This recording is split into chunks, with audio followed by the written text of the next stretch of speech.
9వ శ్లోకాన్ని పరిశీలిద్దాం. భూరంభాస్య అనలో అనిలో అంబరమహర్నాథో హిమాంశుః పుమా నిత్యాభాతి చరాచరాత్మకమిదం యస్యేవ మూర్త్యష్టకం నాణ్యత్కించన విద్యతే విమృశతాం యస్మాత్ పరస్మాద్ విభో తస్మై శ్రీ గురుమూర్తయే నమైదం శ్రీ దక్షిణామూర్తయే అంటుంది 9వ శ్లోకం. ఈ 9వ శ్లోకం అనేది చాలా ముఖ్యమైన శ్లోకం అన్నమాట. ఈ దక్షిణామూర్తి స్తోత్రం మొత్తానికి ఈ 9వ శ్లోకమే ప్రాణం లాంటిది. ఎందువల్లనంటే మొదటి నుంచి 8వ శ్లోకం వరకు మాయని వర్ణిస్తూ వచ్చాడు.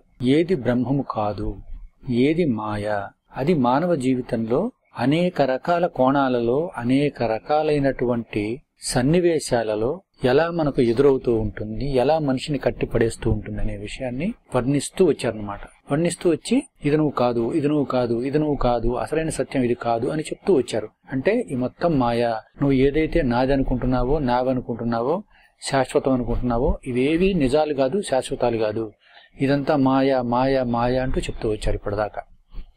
ఇక ఇంతటితో ఈ దక్షిణామూర్తి స్తోత్రాన్ని ఈ మాయావాదంతో ఇలా ముగించే పనైతే ఇది ఒక మెట్ట వేదాంతంగా తయారవుతుంది అనమాట. అంటే ఏంటి, అంతా మాయే కదా, మనం ఏం చేసినా పర్వాలేదు అని దాన్ని ఒక నెగటివ్ సెన్స్లో తీసుకునే అవకాశం ఎక్కువగా ఉంటుంది. మనుషులు ఎప్పుడైనా ఏం చేస్తారంటే ఒక ఉన్నతమైన సత్యాన్ని ఎప్పుడూ కూడా యథాతథంగా దాన్ని ఏ సెన్స్లో చెప్పారో ఆ సెన్స్లో తీసుకోరు. ఎప్పుడు కూడా పూర్తిగా దాన్ని రాంగ్ సెన్స్లో, నెగటివ్ సెన్స్లోనే తీసుకుంటారు. ప్రతి మతాన్ని ఇంతే. ఏ మతమైనా సరే కాలక్రమేణా రాంగ్ సెన్స్లోనే తీసుకోబడుతుంది, ఆచరణ చేయబడుతుంది సమాజంలో. అందుకనే దాన్ని సరిదిద్దడానికే, ఆ చెడు పోగడల్ని సరిదిద్దడానికే తర్వాత ఇంకొక మహానుభావుడో ఇంకొక అవతార పురుషుడో అవతారం ఎత్తాల్సి వస్తుంది అన్నమాట. ఈ విధంగా అనేక వేల సంవత్సరాల నుంచి జరుగుతూనే వస్తూనే ఉన్నది. లేకుంటే ఒక అవతారం చాలు, ఇన్ని అవతారాలు ఎందుకు, ఇంతమంది మహానుభావులు ఎందుకు, అందరు చెబుతున్నది ఒకటే కదా.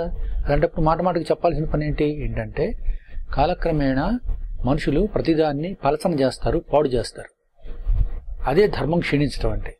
ధర్మం క్షీణించినప్పుడు మళ్ళీ నేను వస్తానని చెప్పి భగవంతుడు చెప్పాడు కదా, అది తనే రావచ్చు, లేదా తన మెసెంజర్స్ని, ఒక మహానుభావుల్ని, ఒక మహాయోగుల్ని, ఒక మహాపురుషుల్ని పంపొచ్చు సొసైటీని బాగు చేయడానికి. పూర్తిగా పాడైపోయింది అనుకున్నప్పుడు తనే రావచ్చు కూడా, చెప్పలేదు. అది అలా ఉంచుతాం. ఇప్పుడు ప్రపంచమంతా మాయ, నువ్వనుకునేది మాయ, శరీరాది అహం పర్యంతం ఉన్న ఈ జాలమంతా మాయ అని చెప్తూ వచ్చారు కదా 8 శ్లోకాలలో అనేక రకాల ఎగ్జాంపుల్స్తో. ఇప్పుడు 9వ శ్లోకంలో ఏం చేస్తారంటే ఒక్కసారి పారాడిగ్మ్ షిఫ్ట్ తీసుకుంటారనమాట.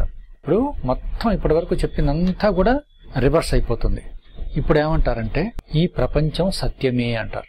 దీంట్లో ఇది ఒక్కసారిగా టోటల్ యూటర్న్ తీసుకున్నట్లు. ఇదాకా దేన్నైతే మాయ అంటున్నారో దాన్నే ఒక్కసారిగా సత్యము అని చెప్తారు. ఎందుకంటే మాయావాది అయినా కూడా వాస్తవాన్ని అనుసరించాల్సిందే. రజనీష్ తన ఒకానొక ఉపన్యాసంలో చాలా మంచి మాట ఒకటి చెప్పారు. ఏం చెప్పారంటే ఆయన పరమ అద్వైత అయినటువంటి శంకరాచార్యుల వారు కూడా ప్రపంచం మిథ్య, ప్రపంచం మాయ, ఇదేది లేదు అని నొక్కి చెప్పే శంకరాచార్యుల వారు కూడా ద్వారం గుండానే నడిచి వస్తాడు గాని గోడలోంచి నడిచిరాడు అన్నాడు. అంతే కదా. ఇప్పుడు ఈ గోడ లేదు, ఇది అంతా మాయ అనుకుని నేను గోడలోంచి నడవాలని ప్రయత్నం చేస్తే ఏమవుతుంది, ముక్కు పగులుతుంది. అంతేగా, ముక్కు సూటిగా పోతే ఏమవుతుంది, ముక్కు పగులుతుంది. అద్వైతాన్ని మాయావాదాన్ని చెప్పేటువంటి మహాపండితులు ఎవరైనా సరే వాళ్ళు కూడా వాస్తవాన్నే అనుసరిస్తారు. వాళ్ళు కూడా వాకిట్లోంచి నడిచి వస్తారు కానీ గోడలోంచి నడిచిరారు. అంతా మాయ అని చెప్పేవాడు వాకిట్లోంచి ఎందుకు నడవాలి, గోడలోంచి నడిచి వెళ్ళొచ్చుగా. అక్కడికి వచ్చేటప్పటికి మళ్ళీ వాస్తవంగా ఎదురవుతున్నదే ఇదే మరి. కాబట్టి ఏంటంటే వాస్తవ పరిస్థితికి ఎవరు కూడా భిన్నంగా పోలేరు. పాతకాలంలో కొన్ని సరదా తత్వాలు ఉండేవి. అన్నమైతేనేమిరా, సున్నమైతేనేమిరా, అందుకే ఈ పాడు పొట్టకు అన్నమే వేద్దాంరా అంటాడు. ఇదేదో సినిమా పాట కూడా ఉన్నట్లుంది, నాకు తెలియదు పాతకాలం. ఏంటి, అన్నమైనా ఒకటే సున్నమైనా ఒకటే అని చెప్పి వేదాంతం చెప్తారు. కానీ తినడానికి వచ్చేప్పటికి అన్నమే తిందామంటారు, సున్నం తిందాం అనుకోరు. ఎందుకని, సున్నం తింటే లోపల అల్సర్లు వస్తాయి, ఆ సంగతి తెలుసు. మరి అల్సర్లు కూడా మాయని అనుకోవట్లేదుగా. అలా సామాన్య మానవుడు అనుకోలేడు. రమణ మహర్షి గారు అనుకున్నారు, ఆయనకి క్యాన్సర్ వచ్చింది చేతికి. అందరూ మందులు వేద్దాం, ఆపరేషన్లు చేద్దాం అంటుంటే విని విని విని మీరు వచ్చినట్లే అది కూడా వచ్చింది, ఉండనివ్వండి అన్నాడు. అలా అనాలంటే ఎంత మానసిక నిబ్రం కావాలి మనిషికి, అసలు ఎంత కమిట్మెంట్ కావాలి, చాలా కష్టం అది. అలాగే శ్రీరామకృష్ణ వారు ఉన్నారు, ఆయనకి గొంతు క్యాన్సర్ వచ్చింది. కొన్ని వారాల తరబడి ఆహారం లేదు. నరేంద్ర శిష్యులందరూ కూడా చూడలేక ఏడుస్తూ బాధపడుతూ, గురుదేవ కాస్త ఏమన్నా ఒక్క ముద్దన్న అన్నం తినేట్లుగా సంకల్పించుకోండి, మీరు తలుచుకుంటే ఈ రోగాన్ని పోగొట్టుకోవడం ఒక క్షణంలో చేయగలరు. మా కళ్ళ ముందు ఎన్నో రోగాలు నయం చేశారు మీరు మాకందరికీ. అలాంటిది మీరు ఈ రోగాన్ని పోగొట్టుకోలేరా? మీరు సంకల్పిస్తే పోగొట్టుకోగలుగుతారు. పోనీ దాన్ని భరించడం, దాన్ని మీ ఒంటి మీదకి తెచ్చుకోవటం మీ సంకల్ప ప్రకారం, మీ ఇష్ట ప్రకారం జరిగి ఉండొచ్చు, మాకు తెలియదు. కానీ మా తృప్తి కోసం ఒక్క అన్నం ముద్దన్న తినేట్టుగా మీరు సంకల్పించుకోండి అంటే ఆయన విని విని విని చివరికి అన్నారు, ఈ ఒక్క నోటితో తినకపోతే మీ అందరిని వాళ్ళతో తింటున్నానుగా అన్నాను. ఏం మాట అది అసలు? ఆ మాట అనాలంటే అసలు ఎటువంటి రియలైజేషన్ ఉండాలి? అది అద్వైతం అంటే. అలాగే శంకరాచార్యుల వారు ఉన్నారు, మాయావాది చెప్తున్నాడు, అద్వైతాన్ని బోధిస్తున్నారు.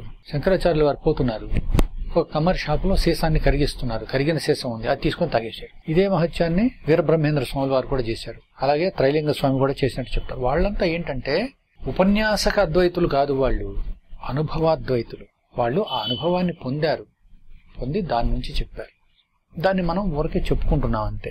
కాబట్టి ఏంటంటే అంతా శూన్యము, అంతా మాయ అని ఎంత చెప్పుకున్నప్పటికీ ఇప్పుడు మళ్ళీ భోజనాల టైం అయ్యేటప్పటికి అందరికి ఆకలి అవుతుంది, భోజనాలకు వెళ్తున్నాం, అది మాయ అనుకోవటం లేదు. మళ్ళీ ఏమిటయ్యా అంటే ఈ 8 శ్లోకాలు చెప్పుకుని ఇంతటితో ఆపేస్తే మెట్ట వేదాంతం అవుతుంది.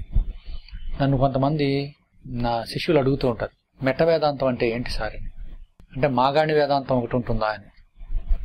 మెట్ట వేదాంతం మాగాణి వేదాంతం అని ఉండదు. మెట్ట వేదాంతం అంటే రసహీనము అని, దాంట్లో సారం లేనిది అని. మాగాణి వేదాంతం అంటే మామూలు వేదాంతం అంటే దాంట్లో సారం ఉంది. మెట్ట వేదాంతం అంటే ఏంటి? చెప్పేవి శ్రీరంగనీతులు, దూరేవి ఏదో అంటారు కదా, అట్లా అన్నమాట. అంటే చెప్పడానికి శాస్త్ర చర్చలు, అధ్యయనాలు ఇవన్నీ బాగానే ఉంటాయి. కానీ వాస్తవ జీవితంలోకి వచ్చేప్పటికి మళ్ళీ ఇంద్రియ దాస్యం, ఇంద్రియ లౌల్యం కనపడుతూ ఉంటుంది. దాన్ని మెట్ట వేదాంతం అంటారు.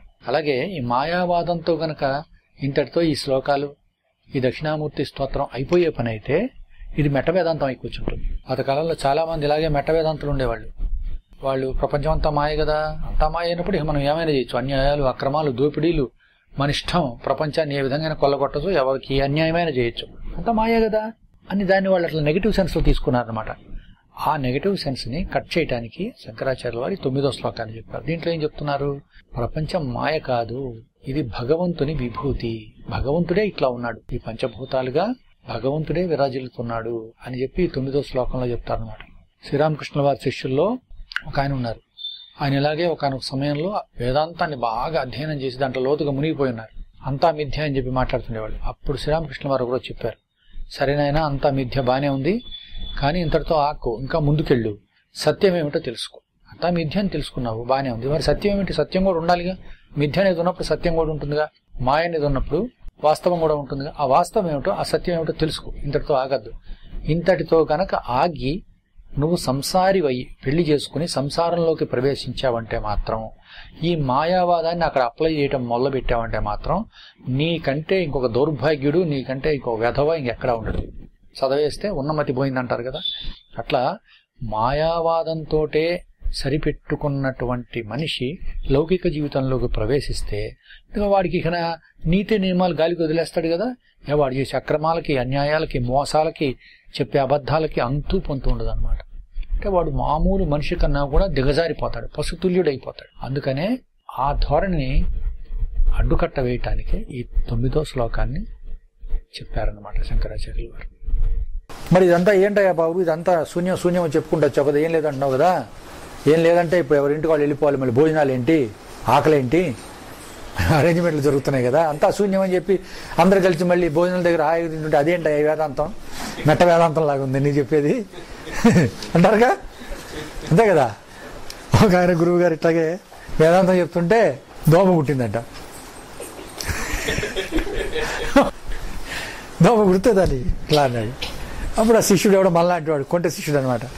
సార్ అంతా భ్రమని చెప్తున్నారు కదా, మరి ఏదేంది సార్? భ్రమేంది మరి, అది కూడా భ్రమని ఊరుకోవాలి కదా మీరు అంటే శంకరాచార్యులు వారు చెప్పినట్టుగా నాయన కొట్టింది కూడా భ్రమే అన్నాడు. కొట్టింది భ్రమే అన్నాడు.